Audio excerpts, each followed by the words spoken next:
नमस्कार आदरणीय श्रोताहरू, यहाँहरूलाई यस भूतघरको तर्फबाट न्यानो अभिवादन छ।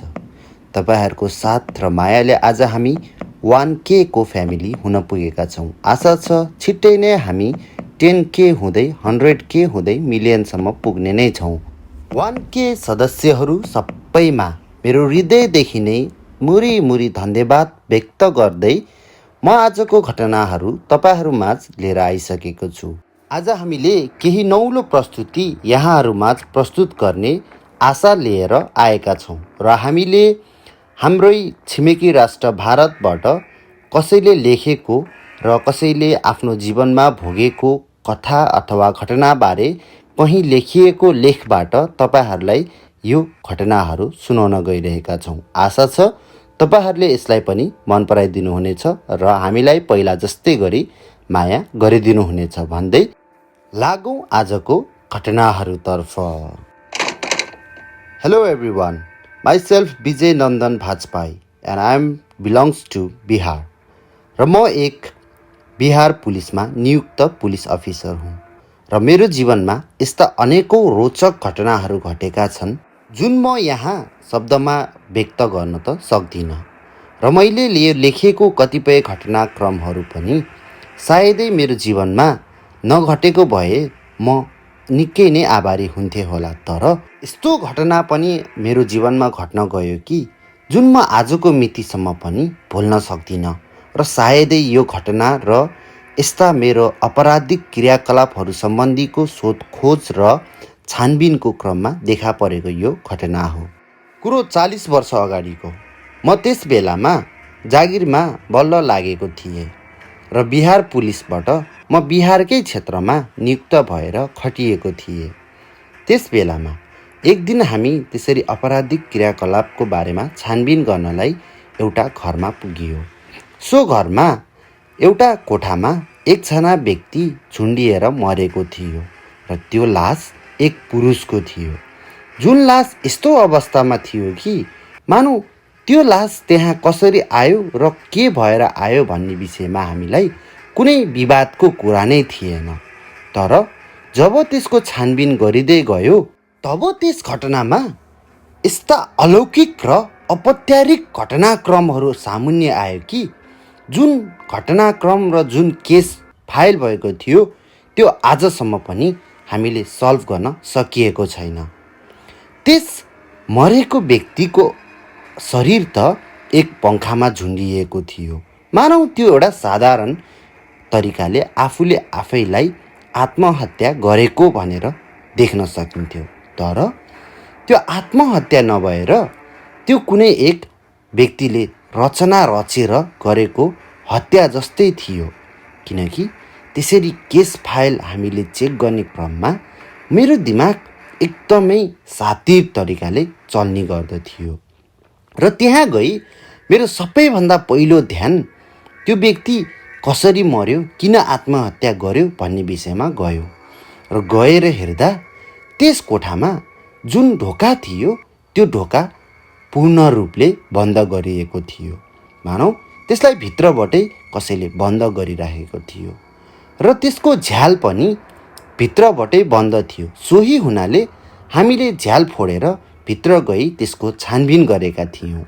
तर विश्वास नलाग्ने कुरा के थियो भने जुन व्यक्ति जहाँ झुन्डिएर मरेको थियो, जुन पङ्खामा ऊ झुन्डिएको थियो, त्यो पङ्खा मानौ मानिसले कयौँ दिनदेखि चलाएकै छैन जसरी धुलै धुलो टाँसिएको थियो।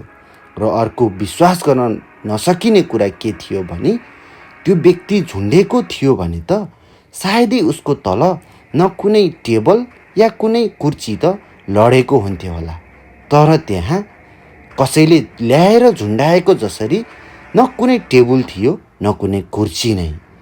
र यो देखेर अरूले आत्महत्या भन्ने तापनि मेरो मनले भने त्यो एक आत्महत्या नभएर कसैको साजिस थियो भन्ने विषयमा पूर्ण रूपमा विश्वासिलो भइसकेको थियो।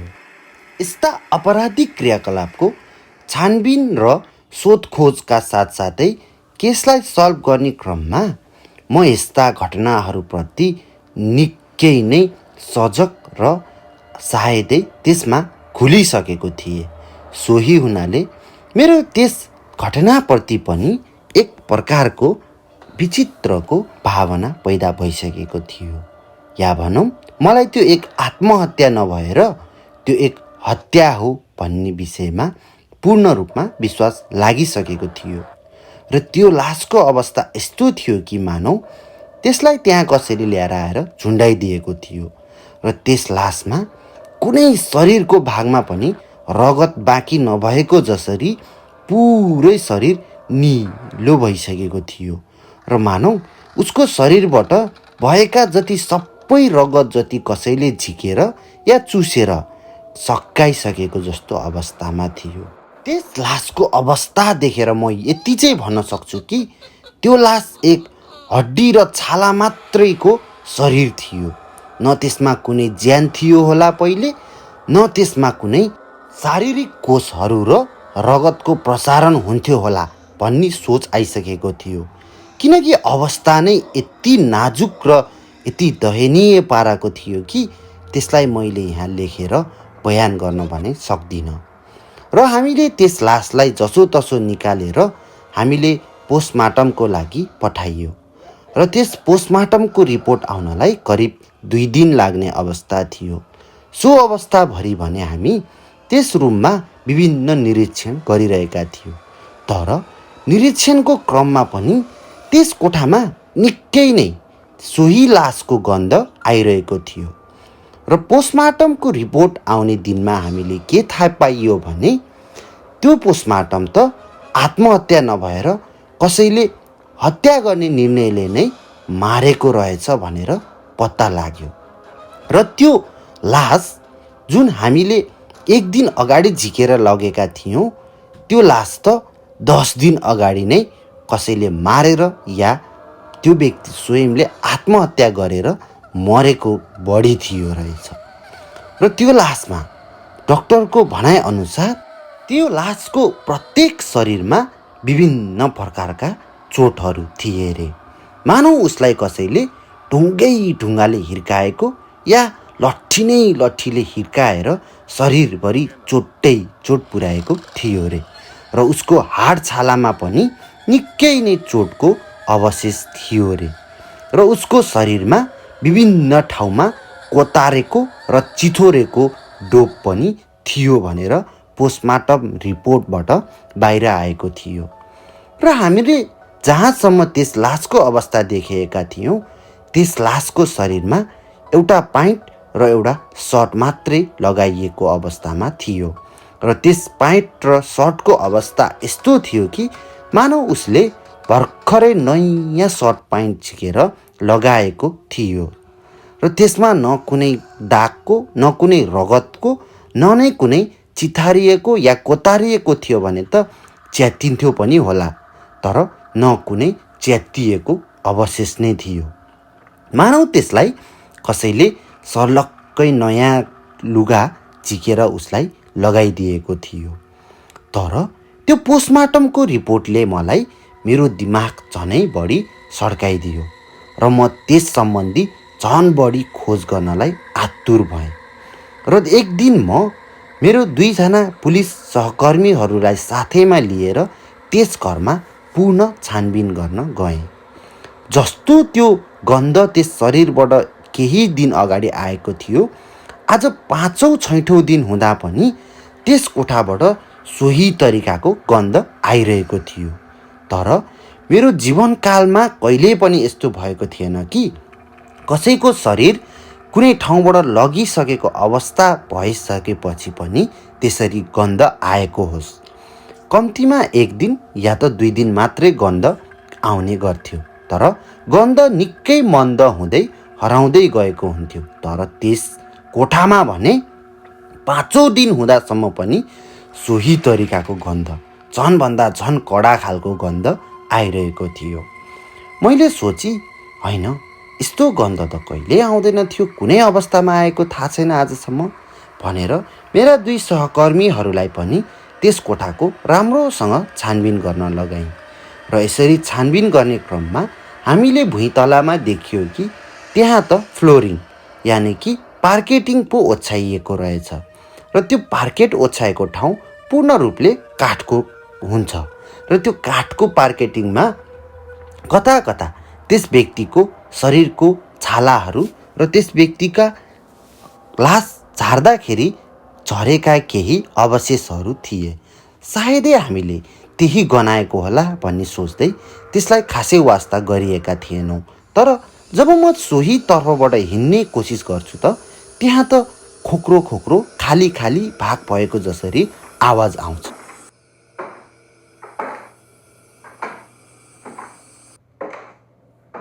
म 4 कदम अगाडि जान्छु, आवाज अर्कै आउँछ। फेरि 4 कदम पछाडि आएर सोही ठाउँमा देख्छु, त्यहाँ आवाजै अर्को आउँछ। मलाई यसमा निकै नै डाउट लाग्यो। हुन त म एक पुलिस अफिसर भएकोले मलाई सानो सानो कुरामा त डाउट गर्ने बानी नै थियो।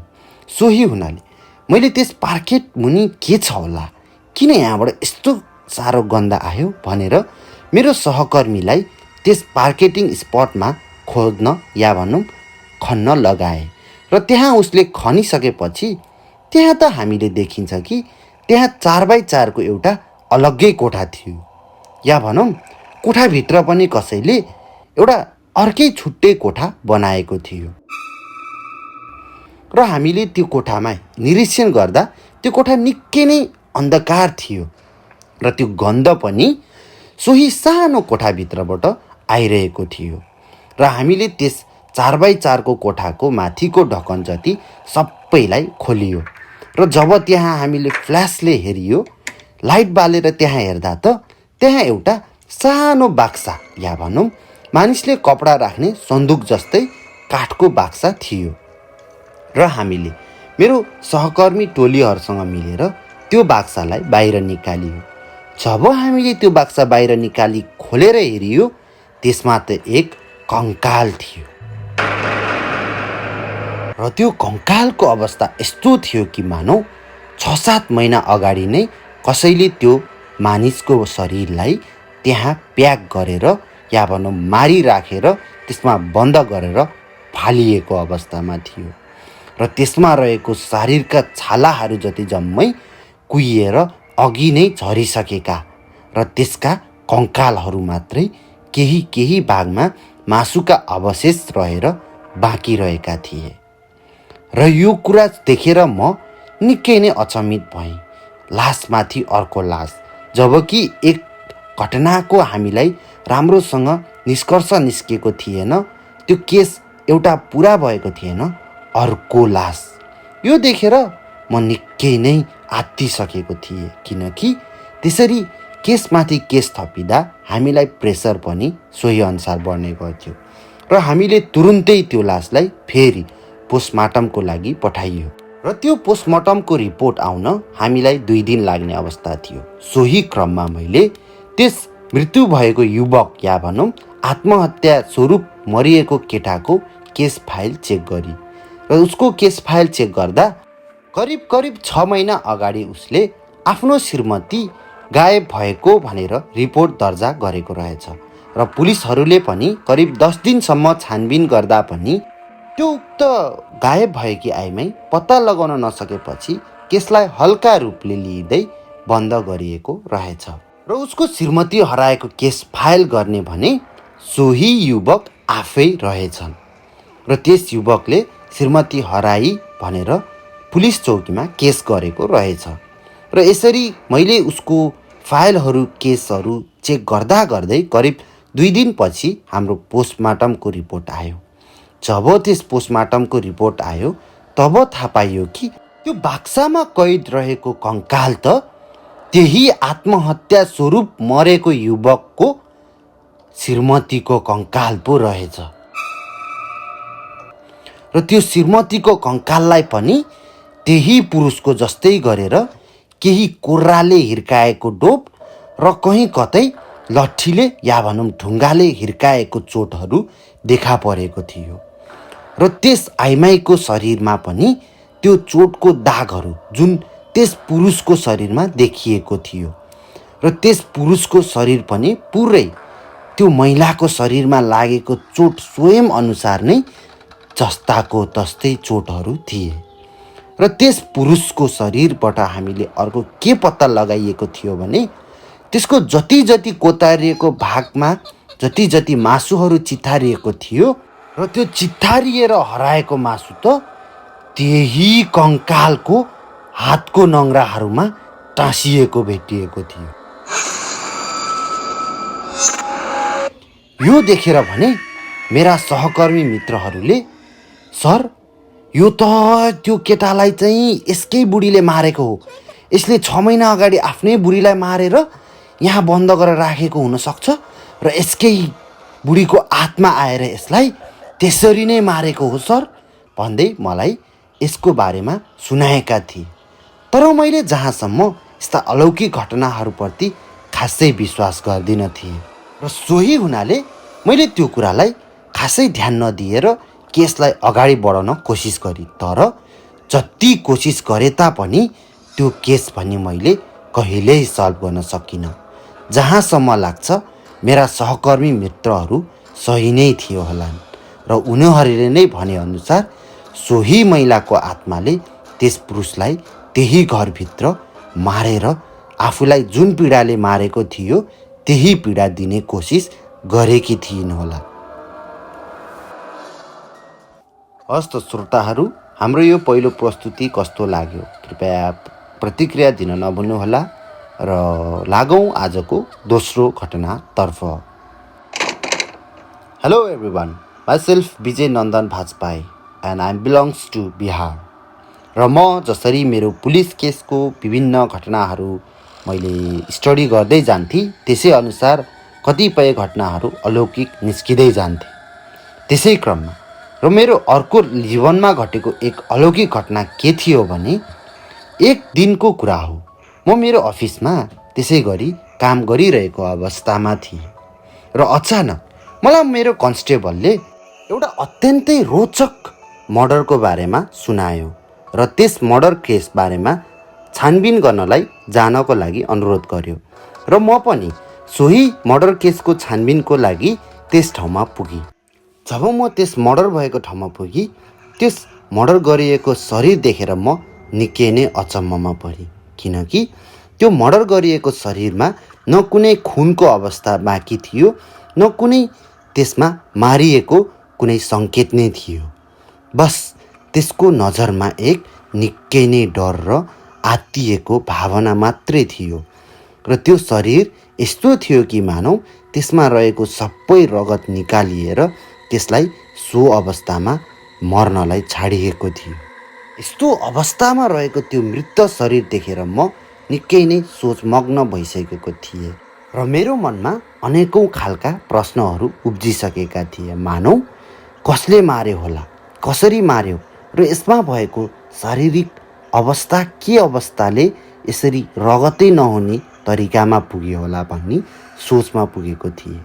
र अचानक मलाई फेरि कन्स्टेबलले सुनायो कि यसै गरेर अरू 4वटा लास पनि यही अवस्थामा छन् भनेर। र म एकछिन त निकै रिसाएँ, किनकि यति 4 जनाको मृत्यु पहिल्यै भइसक्दा पनि मलाई खबर नगरेर यो 5औँ मृत्यु हुँदा मात्रै किन खबर गरियो भनेर म निकै नै रिसाएको थिएँ र म तुरुन्तै त्यो बाँकी 4वटा लासतर्फ पनि लागेँ। र जब म त्यहाँ पुगेर हेर्छु त त्यहाँ पनि लासको अवस्था पहिलो लासको जस्तै, मानौ सबै लासको रगत झिकेर कसैले लगेको र त्यो रगतै निकालेको भरमा यिनीहरूको मृत्यु भएको अवस्थामा थियो। र छानबिनको क्रममा के पत्ता लाग्यो भने यी 5वटा शरीरहरू जुन एकै तरिकाले मरेका थिए र यिनीहरूको पनि आपसी सम्बन्ध या भनौँ एकअर्का बिचमा मित्रता रहेछ र यिनीहरूको मित्रता यिनीहरूको कलेज लाइफदेखि नै रहेको जानकारीमा आयो। र मैले अर्को के जानकारीमा पाएँ भने यिनीहरूको अर्को एउटा छैठौँ मित्र पनि रहेछ, जुन मित्र भने त्यही छेउको एक लोकल नेताको छोरो रहेछ र उसको छोरो करिब 10 दिन अगाडिदेखि नै हराएको र सोधखोजमा र खोजी अवस्थामा रहेको जानकारी पनि पाएँ। र यस विषयको जानकारी र यसको छानबिन भने हाम्रो स्वयं डिएसपी साहबले आफैले हेर्नुभएको रहेछ, किनकि र लोकल नेता र राजनीतिमा लागेको व्यक्तित्व भएका कारणले डिएसपी साहबले आफैले त्यसको केस छानबिन गरिराख्नु भएको रहेछ।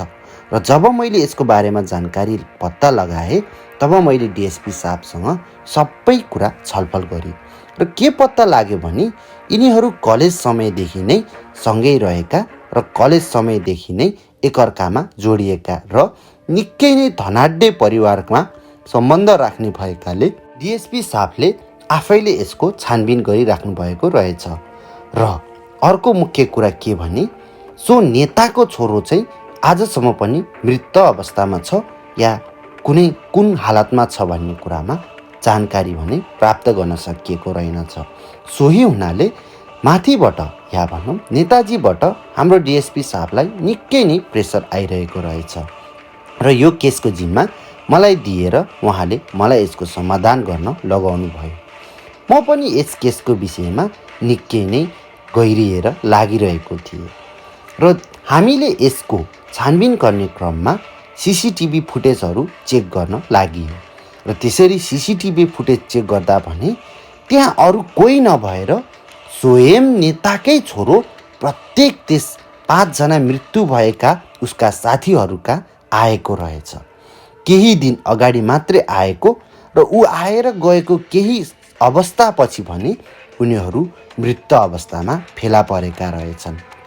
सिसिटिभीमा त स्वयं ऊ सरासर घरमा आई साथीहरूलाई भेट्न गएको र फर्किएको स्वत देखिएको थियो। तर उसको हिँड्ने र उसले गरेको चालामाला भने निकै नै अचम्म र अलौकिक खालको थियो। र यो देखेर मैले अब यसको निर्णय चाहिँ र यसको केस चाहिँ पूर्ण रूपले खोलेर खोतल खातल बनाएर यो केस फाइल बन्द गर्नै पर्छ भन्ने सोची त्यो हराएको व्यक्तिको या भनौँ नेताको छोराको खोजी गर्न लागि र नेताको छोराको खोजी क्रममा मैले निकै नै समय लगाएँ। करिब 6 महिनाको समय लगाएर मैले के पत्ता लगाएँ भने त्यस नेताको छोरा र यी 6 जना साथीहरू उनीहरूकै फार्म हाउस या भनौँ उनीहरूले नै उनीहरूको नजिकै गाउँमा बनाएको एक कृषि व्यवसायको लागि भनी बनाएको फार्म हाउस तथा रिसोर्ट सेन्टर पनि खोलेका रहेछन् र त्यहाँ उनीहरू प्राय जसो कलेज समयदेखि नै आवत जावत गर्ने रहेछन्। मैले त्यहाँबाट केही सुराग फेला पार्छु कि भनेर सोही ठाउँमा गएर छानबिन गर्न लागेँ र त्यहाँ गई मैले छानबिन गर्दा भने त्यस फार्म हाउस निकै पहिला बन्द गरिसकेका रहेछन् र त्यहाँ बन्द गरे तापनि त्यहाँ रहेको हरेक सामानमा धुलो लागे तापनि त्यहाँ 2टा कुर्सीमा भने कहीँ पनि धुलो लागेको या माटोहरूले भरिएको थिएन र त्यस फ्यानमा पनि मानिसहरू कोही आएर चलाएको जस्तो अवस्थामा थियो किनकि त्यहाँ पनि कुनै धुलोहरू टाँसिएका थिएनन्। यदि त्यो नचलाएको अवस्थामा हुन्थ्यो भने त्यहाँ धुलो त अवश्य हुन्थ्यो तर त्यो फ्यान कसैले नचलाइकन राखेको अवस्थामा भने थिएन। मानौ 2 दिन अगाडि मात्रै कसैले चलाएको र त्यस कुर्सीमा 2 जना व्यक्ति बसेको अवस्थामा थियो। यसले पनि मलाई कता कता सुराखी चाहिँ प्राप्त भइरहेको थियो या भनौँ प्रमाण मिलिरहेको थियो कि यही फार्म हाउसमा केही न केही गडबडी छ भन्ने बारेमा।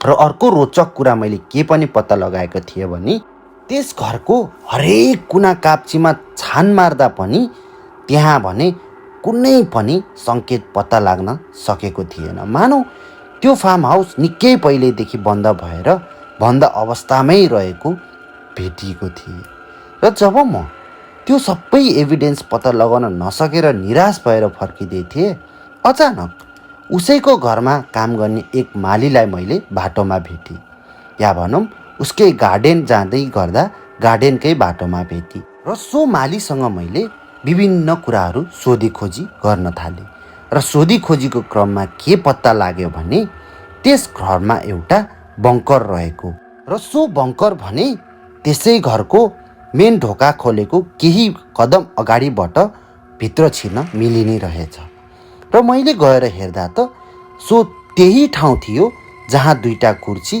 टेबल र फ्यानहरू राखिएका थिए र त्यहाँ फ्यान चलेको अवस्थामा थियो र कुर्सीमा धुलो थिएन।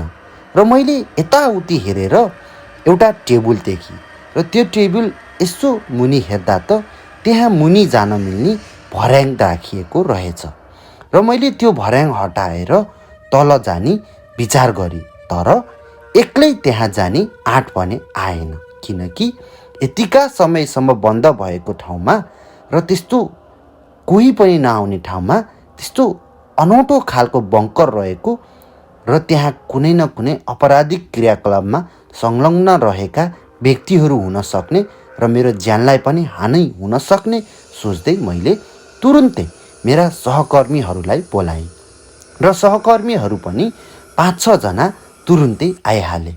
र आएको केही समयपछि हामी सरासर त्यो बङ्कर मुनि लागियो र यसरी बङ्कर मुनि जाँदा हामीले देखियो कि त्यहाँ कुनै एकजना व्यक्तिको मात्रै पाइला तल गइरहेको जस्तो छापहरू भेटियो। र जब हामी तल बङ्करमा गएर हेरियो, त्यहाँ हेर्दा त एउटा लास,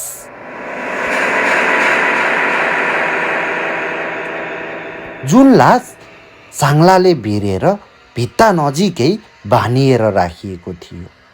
र त्यो लासलाई हामीले मजाले त चिन्न सकिएन। तुरुन्तै हामीले हाम्रो फोरेन्सिक ल्याब र पोस्टमार्टम गर्ने डाक्टरहरूको साथसाथै हाम्रा अन्य टिम मेम्बरहरूलाई पनि बोलाइयो र यसरी बोलाएर छानबिन गरी खोजी गर्दाखेरि पनि के पत्ता लाग्यो कि त्यो लास त त्यही नेताको छोराको रहेछ। र हामीले छानबिन गर्दै जाँदा त्यसै लासको केही कदम अगाडि गएर अर्को कोठामा भने एउटा जन्जिरले बेरिएको कङ्काल। र त्यो कङ्कालको बारेमा खोजीनीति गर्दा यो पत्ता लाग्यो कि त्यो त्यही 6 जना साथीहरूसँगै पढ्ने एक अर्को केटाको कङ्काल रहेछ। त्यो कङ्काल भने यस्तो अवस्थामा थियो कि मानौ त्यो कङ्काल त 6-7 महिना अगाडि नै कसैले मारेर त्यहाँ त्यो लासलाई बानिराखेको जस्तो अवस्थामा थियो। र मैले खोजीनीति गर्दै जाँदा यो पत्ता लाग्यो कि त्यो केटा पनि सोही 6 जना मित्रहरू र त्यो नेताको छोरासँगै पढ्दो रहेछ। उनीहरू एउटै कलेजमा पढे तापनि ती 6 जना मित्रहरू र नेताको छोरासँग त्यो एउटा केटाको भने सम्बन्ध निकै नै खराब रहेछ। उनीहरू बिचमा धेरै कुरामा कम्पिटिसन हुने र धेरै कुरामा उनीहरू झगडा पनि गर्दा रहेछन्। सोही हुनाले त्यस केटा हराएको 6-7 महिना अगाडि एउटा रिपोर्ट पनि पुलिसमा दर्जा भइसकेको थियो। तर त्यो केटा निकै पहुँच नभएको र साधारण परिवारबाट बिलोङ्स गर्ने भएकोले त्यसको केसलाई हल्का रूपमा लिएर त्यो केसलाई केही समयपछि बन्द गरिएको रहेछ। एउटा मिसिङ केस भनेर त्यसलाई हराएको भनेर बन्द गरिदिएका रहेछन्। तर यसरी छानबिनको क्रममा यो पुष्टि हुन आयो कि त्यो केटाको लासमा निकै नै चोटपटक र कसैले पिटेर कुटेर त्यसलाई त्यहाँ मर्नको लागि बानेर छोडिदिएको रहेछ। र केही समयपछि या भनौँ केही वर्षपछि जब त्यो नेताको छोरा त्यहाँ त्यसको फार्म हाउसमा गयो, तब त्यो पहिल्यै नै मृत्यु भइसकेको केटाको त्यसको आत्माले उसलाई समातेर उसलाई बसमा राखेर उसलाई पनि मृत्युको मुखमा हालिराखी उसको संलग्न रहेका बाँकी 5 जना साथीहरूलाई पनि पालै पालो मारेको भन्ने कुरा हामीले बुझियो। तर यो कुरालाई हामीले पुलिस केसमा दर्जा गरेर यसलाई हामीले हाम्रो बेइज्जती गराउन चाहँदैनथ्यौँ। सोही हुनाले यो केसको निकै छानबिन भए तापनि अझै पनि वास्तविक प्रमाण के हो भनेर चाहिँ हामीले खुलाएका थिएनौँ। तर कतिपय मेरा मित्रहरू र विभिन्न स्रोत र साधनहरूबाट हामीले खोजीनीति गर्दा पनि त्यो नेताको छोरा कुन अवस्थामा त्यहाँ पुग्यो र मर्यो र कुन अवस्थामा अरू साथीहरूको घरमा गई अरू साथीहरूलाई पनि मार्यो र आफू त्यसरी त्यो एकान्त ठाउँमा गई जन्जिरमा बेरिएर कसरी मृत अवस्थामा पुग्यो भन्ने बारेमा भने आजसम्म पनि खुलासा हुन सकेको छैन। र र कतिपय भनाइअनुसार यसरी भड्किएका आत्माहरू आएर र या भनौँ भड्किएका आत्माले कसैको शरीर पायो भने उसको शरीरमा बास गरी आफूले नसकेको र आफूबाट नभएको र आफूलाई पुरा गर्न चाहेका कतिपय कुराहरू पुरा गर्नको लागि पछि लाग्ने गर्छन् रे। हस्त श्रोताहरू, आजको हाम्रो यी दुई घटनाहरू विजय नन्दन भाजपाईज्यूले लेख्नुभएको किताबबाट मैले यहाँहरूलाई प्रस्तुत गरेको हुँ।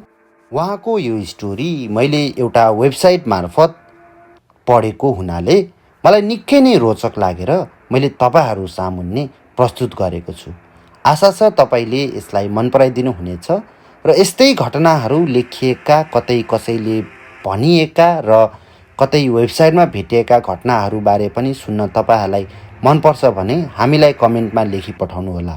हामी यस्तै यस्तै रोचक घटनाहरू तपाईँहरूलाई लिएर आउनेछौँ र प्रस्तुत गर्नेछौँ र हाम्रो च्यानलबाट आउने सत्य घटना त सधैँ आइ नै रहन्छ। र 1K सब्सक्राइबको उपलक्ष्यमा हामीले एउटा सिरिज या भनौँ वनझाग्रीको सिरिज चाहिँ लिएर आउन लागेका छौँ, जुन चाहिँ हामीलाई हाम्रो श्रोताले पहिलो भाग लेखी पठाउनु भएको छ र दोस्रो भागको पनि हामी प्रतीक्षामा छौँ र दोस्रो भाग आएपछि हामी पहिलो र दोस्रो गरेर तपाईँहरूलाई दुईवटा एपिसोडमा प्रस्तुत गर्नेछौँ। र यदि तपाईँहरूसँग पनि यस्तै घटनाहरू छन् भने हामीलाई लेखी पठाउन नभुल्नुहोला। हाम्रो डिस्क्रिप्सनमा जीमेल, फेसबुक र इन्स्टाग्रामको लिङ्क तपाईँहरूले भेट्न सक्नुहुनेछ। यति भन्दै आजलाई बिदा माग्दछौँ यस बुधघरबाट। तपाईँहरूको दिन सदैव सुखद रहोस्, तपाईँहरू सदैव खुसी रहनुहोस्। हस्त, धन्यवाद।